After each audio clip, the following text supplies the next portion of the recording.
끔찍하다고요? 하지만 어쩔 수 없습니다. 책 100권 읽고 효과 없느니 책 1권 읽고 효과 100배 나는 게 낫잖아요.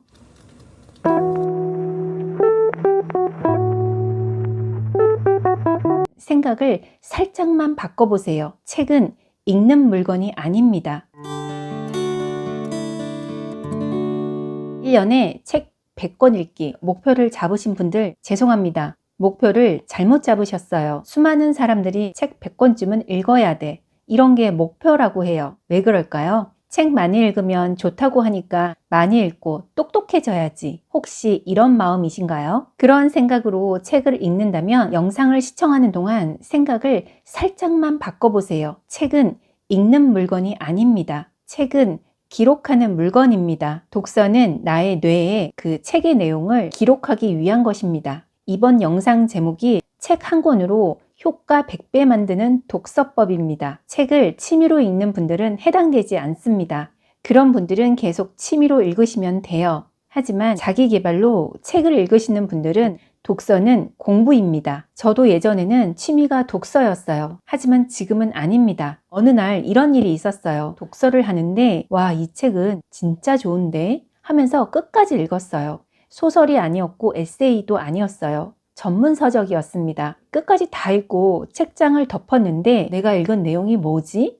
하나도 기억이 안 나는 거예요. 읽으면서 내용을 바로 다 잊은 거죠. 읽으면서 이 책은 참 좋다. 이런 감정적 기억만 남은 거예요. 여러분도 저랑 비슷한 경험이 많으실 겁니다. 좋은 책을 읽었는데 이 책 내용이 뭐였지? 이런 경험 한 번쯤 있을 겁니다. 애써 책을 읽었는데 내용이 하나도 기억에 나지 않으면 좀 허탈해요. 그러다가 저는 이런 좋은 책 내용을 좀 더 오래 기억할 수 없을까? 이런 고민을 하게 됩니다. 이 포인트가 바로 독서가 취미였다가 독서가 공부로 넘어가는 단계였습니다. 독서하는 방법을 바꾸면 책의 내용을 좀 더 오래 기억할 수 있지 않을까? 이러면서 저는 각종 정보를 찾게 됩니다. 그러다가 저에게 맞는 최적화된 독서법을 찾게 돼요. 그것을 오늘 여러분께 소개시켜 드릴 겁니다. 그러니까 취미 독서가 아니라 공부 독서에 대해서 오늘은 알려드릴 거예요. 이 방법으로 책을 읽으면 책 한 권으로 100배의 효과를 볼 수 있어요.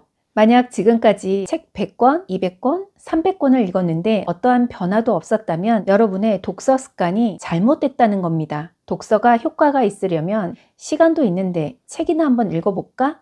이런 독서 태도이면 곤란합니다. 독서가 내 인생에 보탬이 되려면 정독을 하셔야 됩니다. 많은 책을 속독하는 것은 선풍기 앞에서 바람 쐬는 거랑 똑같은 거예요. 처음엔 시원하죠. 하지만 그뿐이잖아요.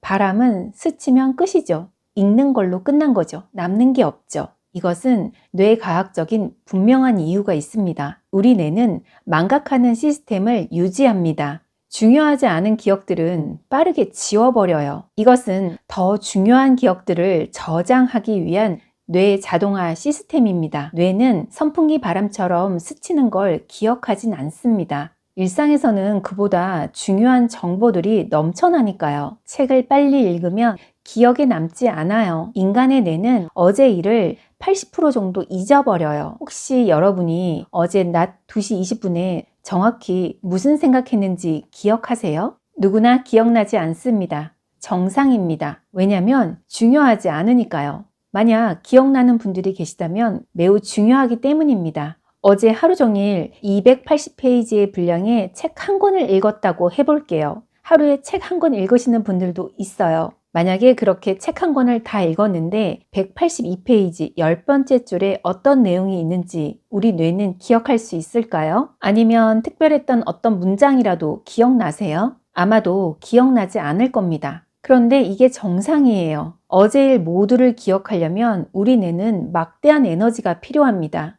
인간의 뇌는 우리 몸을 생존시키기 위해서 에너지를 효율성 있게 관리합니다. 신경과학자들은 생존의 이유로 인간의 뇌가 적극적으로 기억을 지우거나 숨긴다고 합니다. 우리 뇌가 이런 시스템으로 움직인다는 걸 알고 독서를 하면 책의 도움을 훨씬 더 효과적으로 받을 수 있어요. 읽었던 책의 내용을 장기적으로 잘 기억하려면 책을 읽을 때 몇 가지 꼭 실천해야 할 것이 있습니다. 책의 내용을 장기적으로 기억을 하려면 중고등학교 때 공부하던 방식으로 책을 읽어야만 합니다. 끔찍하다고요? 하지만 어쩔 수 없습니다. 책 100권 읽고 효과 없느니 책 한 권 읽고 효과 100배 나는 게 낫잖아요. 독서할 때 딱 4가지 정도만 실행을 하시면 됩니다. 첫 번째는 시각적으로 자극 주기입니다. 책을 읽다가 중요하다고 생각되는 문장에 색연필이나 색볼펜으로 밑줄을 그으세요. 두 번째는 청각적으로 자극 주기입니다. 책을 읽다가 책의 내용이 잘 이해가 되지 않을 때 소리내어 읽어보세요. 내가 소리내어 읽기만 해도 내 귀에 자극이 됩니다. 뇌가 청각적으로 자극이 되면 그 장면이나 상황을 훨씬 더 잘 기억하게 됩니다. 재미있는 영상을 볼 때나 게임을 할 때 볼륨을 확 줄여보세요. 영상이나 게임이 재미없게 느껴집니다. 이런 효과예요. 세 번째, 촉각적 자극 주기. 책을 읽으면서 중간중간에 나의 생각들을 메모해 보세요. 따로 노트를 마련하기보다 책의 빈 공간이나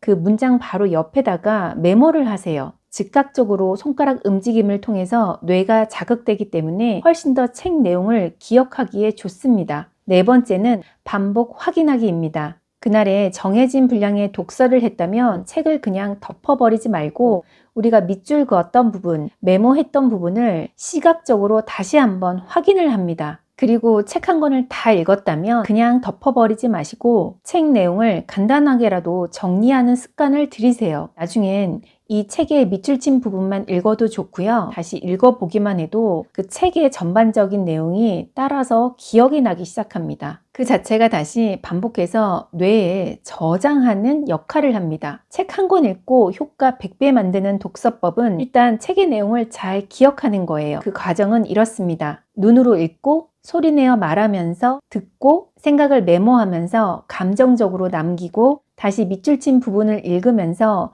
이미지로 남기고 마지막으로 내용을 요약하면서 뇌에 확실하게 각인시키는 작업을 해야 합니다. 저는 매번 책을 읽을 때 이런 방법으로 읽어요. 책 한 권을 읽어도 기억을 잘합니다. 저는 아주 오랫동안 책을 이런 방법으로 읽고 있어요. 그래서 책 한 권만 읽어도 100배 효과가 나옵니다. 책 한 권만 읽어도 많은 것을 기억해서 바깥으로 인출하는 작업이 가능합니다. 우리가 독서를 하는 이유 중에 하나가 뭔가 안으로 집어넣기도 중요하지만 바깥으로 꺼내기 위한 것입니다. 인출이 잘 된다는 건 그만큼 독서를 효과적으로 했다는 거예요. 왜냐하면 읽은 내용을 잘 깨달았기 때문에 바깥으로 꺼내와서 충분히 설명을 할 수 있다는 거거든요. 안다는 건 깨달았다는 겁니다. 우리가 본 것을 깨달았다고 하지 않아요. 본 것은 그냥 시각적으로 본 거죠. 하지만 안 것은 깨달은 것입니다. 이런 4가지의 방법으로 책을 읽어도 일정 기간이 지나면 책의 내용을 잊어버리게 됩니다. 그래서 저는 한 달 뒤쯤 다시 이 책을 펼치고 제가 밑줄 그었던 부분과 메모들을 다시 한번 읽어봐요. 읽는데 한 20-30분밖에 걸리지 않습니다. 책의 내용을 완전히 내 것으로 만들 수 있는 효과적인 방법입니다. 인간의 뇌는 뭔가 반복하고 있으면 중요하게 받아들입니다. 이런 식으로 반복된 내용들은 잊어버리기가 어려워요. 중요합니다. 반복된 내용은 잊기가 어렵습니다. 책 한 권을 읽고 또다시 책 한 권을 다시 다 반복하려면 시간이 너무 많이 걸리잖아요. 다른 읽어야 할 책들도 많잖아요. 그러니까 책을 읽으면서 중요하다고 생각해서 밑줄 친 부분, 그리고 또 내 생각을 남겼던 메모들을 다시 확인하면서 반복하면 뇌가 이것을 확실하게 기억하게 됩니다. 구구단 외우기랑 같은 거예요. 구구단은 많이 외우면 외울수록 절대 잊어버리지 않죠. 반복이 그래서 중요합니다. 저는 책을 아주 느리게 읽어요. 책 한 권 읽는데 빠르게는 이틀, 느리게는 일주일도 걸립니다. 정말 두꺼운 책은 한 달 정도 걸려요. 서행하는 기차에서 바깥 풍경을 보면 풍경이 마치 액자에 있는 그림 같아요. 아주 세세하게 잘 보이죠. 하지만 빠른 기차에서 창밖을 보면 풍경이 빠르게 스쳐 지나갑니다. 사람이 정확하게 보이지 않고 지나가는 건물의 모습이 정확하게 기억나지 않아요. 원리는 아주 간단해요. 자세하게 볼 수 없으면 자세하게 기억나지 않아요. 자세하게 떠오르지 않습니다. 독서도 마찬가지예요. 독서의 목적이 이 책으로 도움을 받겠다, 반드시 써먹겠다, 이런 마음이면 읽는 행동보다는 남기는 행동에 신경 써야 합니다. 다시요, 중요합니다. 읽는 행동보다는 남기는 행동에 신경을 써야 해요. 많이 읽는 것보다 많이 남기는 게 더 중요해요. 다독하는 사람들 부러워하지 마세요. 그들은 그 경지에 이르른 사람들입니다. 우리가 잘 알고 있는 다독가 중에 빌 게이츠, 워런 버핏 같은 사람들은 빨리 읽는 속독법까지 배웠다고 합니다. 그들은 이미 천천히 독서하는 걸 꽤 오랫동안 한 사람들이에요. 그렇기 때문에 속독법을 배워서 좀 더 많은 정보를 얻고 싶어 한 겁니다. 기억에 잘 남을 수 있도록 뇌가 최적화됐다고 볼 수 있어요. 하지만 우린 아니잖아요. 그렇게 속독하며 읽으면 기억에 남지 않습니다. 아주 중요한 얘기를 해드릴게요. 무엇보다 내가 똑똑해지는 건 정보를 집어넣을 때가 아닙니다. 정보를 인출할 때입니다. 내가 알게 된 정보를 꺼낼 수 있을 때 뇌가 똑똑해집니다. 메모나 글쓰기로 독서에서 알게 된 것들을 꺼내보면 나의 뇌가 얼마나 양질의 정보를 기억하고 있는지 알 수 있어요. 설명할 수 없다면 책을 안 게 아니라 책을 본 것으로 끝난 겁니다. 본 것을 안 것으로 착각하면 안 됩니다. 책 한 권만 제대로 읽고 기억해도 이 가치의 파급 효과는 엄청나요. 살면서 가장 중요한 정보라고 생각하고 절실하게 읽어보세요. 그러면 놀랍게도 이 책 한 권이 인생을 뒤바꾸는 터닝 포인트가 됩니다. 이 부분은 제가 확실하게 말할 수 있어요. 제가 많이 경험했거든요. 독서의 효과에 대해서 한 가지만 더 알려드릴게요. 책을 정독하면 좋은 점 한 가지는 몰입하는 시간이 점점 늘어난다는 겁니다. 5분도 가만히 있지 못하는 사람이 책을 정독하는 습관을 들이면 밀도 있게 집중하는 시간이 늘어나서 어떤 일이든지 효율성이 커지게 돼요. 어떤 일을 하든 일의 효율성이 높아집니다. 글을 하나 쓰더라도 주제를 정하면 몰입해서 후루룩 써버릴 수 있어요. 후루룩 써버릴 정도로 놀라운 잠재력을 발휘하게 됩니다. 1시간을 일하면 10시간 일한 효과를 누릴 수 있어요. 놀랍죠? 독서할 때 정독이 어려운 분들도 계세요. 이런 분들이라면 처음엔 10분, 15분, 20분, 25분 단위로 알람을 맞추세요. 알람을 설정하는 이유는 해냈다는 성취감을 들게 하거든요. 그러면 동기부여를 또 받게 돼요. 인간의 뇌가 참 재밌어요. 이렇게 보상을 한번 받기 시작하면 다시 힘을 내서 행동하기를 좋아합니다. 이런 뇌의 특성을 알아두시면 좋습니다. 마지막으로 강조할게요. 독서는 눈으로 글을 읽는 행동이 아닙니다. 적극적으로 오감을 자극하는 공부입니다. 이번 영상 여기까지입니다. 시청해 주셔서 감사합니다.